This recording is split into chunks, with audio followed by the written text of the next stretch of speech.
நம்முடன் பிரபல கிரிக்கெட் விமர்சகர் சுமன் சி ராமன் இணைப்பில் இணைந்துள்ளார். சார் வணக்கம். இன்னும் சற்று நேரத்தில் மும்பை மாநகரில் வெற்றி பேரணி தொடங்க உள்ளது. இதை நீங்கள் எப்படி பார்க்குறீங்க சார்? நிச்சயமா ஒரு ஆரவாரம் மிகவும் அதிகமாக இருக்கிறது மும்பையில. அதுவும் இத்தனை ஆண்டுகளுக்கு பிறகு பல முறை நெருக்கமாக வந்து, ஆனால் எந்த ஒரு ஐசிசி கோப்பையும் கிட்டத்தட்ட 2013க்கு பிறகு வெற்றி பெற முடியாத ஒரு சிச்சுவேஷன். அது மாறினதுனால நாட்டுல இருக்கிற எல்லாருக்குமே வந்து கிரிக்கெட் வந்து இந்தியாவில ஒரு யூனிஃபைங் ஃபோர்ஸ், எல்லா பிரிவினருக்கும் ஒரு மிகவும் பிடித்தமான ஒரு விளையாட்டு அப்படிங்கிற அடிப்படையில இது மெரின் டிரைவ்ல இத்தனை லட்சம் மக்கள் கூடியிருக்கிறார்கள். இந்த அணி வந்து பல முந்தைய அணிகள் செய்யாத ஒரு சாதனையை செய்து காட்டியிருக்கிறார்கள். அவர்களுக்கு கௌரவிக்கும் வகையில் இந்த விழா நடைபெறுகிறது. அது பிசிசிஐ ஏற்பாடு செஞ்சிருக்காங்க, வரவேற்கத்தக்கது. சார், 17 வருஷம் கழிச்சு 2வது டைம் T20 வேர்ல்ட் கப்பை வின் பண்ணியிருக்கோம். இதுக்கு முன்னாடி 2007 தோனி தலைமையிலையும் இது மாதிரி ஒரு வெற்றி பேரணி மும்பையில் நடந்துச்சு. அதையும் இதையும் எப்படி சார் ஒப்பிடலாம்? அந்த காலத்தையும் இதையும் ஒப்பிடுவது ரொம்ப கடினம். 2011லயும் வந்து ஒரு நம்ம 50 ஓவர் உலக கோப்பையை வென்றோம். அந்த உலக கோப்பையை வென்ற பிறகு கூட ஒரு ஆரவாரம், பெரும் ஒரு எழுச்சி இருந்தது மக்களிடையே.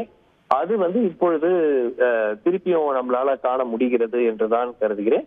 இது நிச்சயமா ரொம்ப ஒரு டிசர்விங் சிச்சுவேஷன். ஏன்னா T20 உலக கோப்பை மட்டும் இல்ல, அனைத்து ஐசிசி டிராஃபிஸும் நம்ம 2011க்கு அப்புறம் நம்ம எந்த டிராஃபியும் கிட்டத்தட்ட ஒரு 13 ஆண்டு காலம் வெல்லவில்லை. 2013ல ஒரு சாம்பியன்ஸ் டிராஃபி ஜெயிச்சோம். ஆனால் உலக கோப்பை என்று எடுத்துக்கொண்டால் 2011க்கு பிறகு நம்ம ஜெயிக்கல.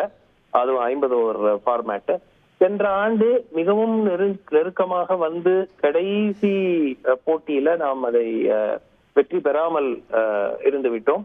அது ஒரு மிகப்பெரிய ஒரு ஏமாற்றமும் வருத்தமும் மக்களிடையே அளித்தது. அது அந்த நிலைமை மாறி மீண்டும் ஒரு உலக கோப்பை இந்தியாவுக்கு வந்திருக்கிறதுங்கிற பெருமையும் மகிழ்ச்சியும் மக்களிடையே நிச்சயமா இன்னைக்கு காணலாம். நிச்சயமாக சார். சார், இன்னைக்கு காலையில் இந்தியா டீம் வந்து டெல்லி வந்தாங்க. டெல்லி வந்துட்டு பிரதமர் மோடியை போய் சந்திச்சு வாழ்த்து பெற்றாங்க. அதில் குறிப்பாக நம்ம பார்த்தோம்னா 2023 வேர்ல்டு கப் ஃபைனலில் இந்தியா தோத்தப்ப பிரதமர் மோடியே ட்ரெஸ்ஸிங் ரூமுக்கு போய் இந்திய வீரர்களுக்கு வந்து ஆறுதல் படுத்தினார். இப்போ திரும்பி ஒரு வெற்றி கோப்பையோடு அவங்கள சந்திச்சுட்டு வந்ததை, அந்த தருணத்தெல்லாம் எப்படி பார்க்குறீங்க? நிச்சயமா வந்து சென்ற முறை அது ட்ரெஸ்ஸிங் ரூமுக்கு போனது ஒரு சர்ச்சையை ஏற்படுத்தியது. அது எதற்காக அவருக்கு அந்த ஆறுதல் கூறுவதா, இல்ல அது பப்ளிசிட்டி கிடைக்கும் வகையில் அமைந்ததாக பல சர்ச்சைகள் எழுந்தது. ஆனால் இந்த முறை நம்ம 1983லும் நாம் பார்த்திருக்கிறோம், 2011லும் பார்த்தோம். எப்போ கோப்பையை வென்றால் அந்த டீம்ஸ் வந்து பிரதமரை சந்திப்பது. 1983ல திருமதி இந்திரா காந்தி அவர்கள் ஒரு ரிசப்ஷன் ஏற்பாடு பண்ணி கபில் தேவ் தலைமையிலான அணிக்கு ஒரு ரிசப்ஷன் ஏற்பாடு பண்ணியிருந்தாரு. அதே போன்று 2011ல கூட அவங்க டாக்டர் மன்மோகன் சிங் பிரதமரான காலத்துல டாக்டர் மன்மோகன் சிங் அணி வந்து சென்று சந்திச்சாங்க. ஸோ அது ஒரு ட்ரெடிஷன். பல நாடுகளில் அது ஒரு ட்ரெடிஷன். அதே போல் இந்தியாவில ஒரு ட்ரெடிஷன். அது பிரதமரை சந்தித்து அவருடைய ஆசிகளை பெற்று ஒரு புகைப்படம் எடுத்துப்பாங்க. ஒரு ரிசப்ஷன் மாதிரி ஒண்ணு இருக்கும். இந்த முறை இன்னைக்கு மும்பைல மாலையில இந்த விழா நடக்க இருக்கிறதுனால அந்த ரிசப்ஷன் எதுவும் இல்லை. பட் பிரதமரை சந்திச்சு அவர்களோட பேசி புகைப்படங்கள் எடுக்கப்பட்டன உலக கோப்பையுடன். ஸோ இது வந்து ஒரு ட்ரெடிஷன் அண்ட் அது வந்து தொடர்றது மகிழ்ச்சி அளிக்கிறது. நிச்சயமாக சார். 2007 T20 உலக கோப்பை வென்ற இந்திய அணியில் இடம்பெற்ற வீரர் ரோஹித் சர்மா இப்போ 2024 கேப்டனா T20 வேர்ல்ட் கப்பை வின் பண்ணி தந்திருக்காரு. இதுக்கும் அதுக்கும் கனெக்ட் பண்ணா அவரோட மனநிலை எப்படி இருக்கும்? அவரோட பெருங்கனவை நிறைவேற்றிட்டாருன்னே சொல்லலாமா? அவரே வந்து அதை பத்தி பேசியிருக்காரு. 2007ஆம் ஆண்டு அணியில இடம்பெற்ற ஒரு இளம் வீரருக்கும் 2024 தன்னுடைய T20 கேரியரை, சர்வதேச T20 கேரியரை முடித்துக் கொள்ற ஆஸ் கேப்டன் உலக கோப்பையை வெல்வது, அதை பத்தி அவரே வந்து கருத்தை தெரிவிச்சிருக்கிறாரு. எப்படி ஒரு கனவு போன்று இருப்பதாகவும் கொள்ளை மகிழ்ச்சி அளிப்பதாகவும் அவர் கூறியிருக்கிறார். ஸோ நிச்சயமா வந்து அவர் அந்த ரைட் டைம்ல அவர் ஒரு டிசிஷன் எடுத்திருக்காரு. ஏன்னா நிறைய பேருக்கு டெம்டிங்கா இருக்கும், உலக கோப்பை தான் ஜெயிச்சிட்டோமே, எப்படியும் நம்ம டீம்ல இன்னொரு 1 வருஷம் 1.5 வருஷம் ஆடலான்னு.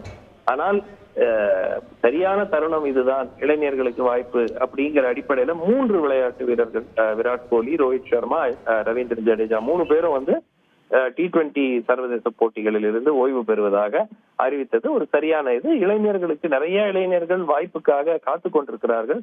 அவர்களுக்கு இப்போ ஒரு வாய்ப்பு கிடைக்கும். அவர்களும் இந்த மொமெண்டம் பில்ட் பண்ணி நாட்டுக்கு மேலும் பெருமை சேர்ப்பார்கள். தொடர்ந்து இந்தியாவுடைய ஒரு மிகப்பெரிய ஒரு கிரிக்கெட்ல ஒரு வருத்தம் என்னவென்றால், தொடர் வெற்றிகள் நாம் பெறுவதில்லை. ஏதோ ஒரு டோர்னமெண்ட் ஜெயிக்கிறோம், 83ல ஜெயிச்சோம், அதுக்கப்புறம் 2007 எவ்வளவு வருஷம் கேப், அதுக்கப்புறம் 2007க்கு அப்புறம் 11 4 வருஷம், அதுக்கப்புறம் 13ல இருந்து 24 வரைக்கும் ஒரு கோப்பை கூட கிடையாது.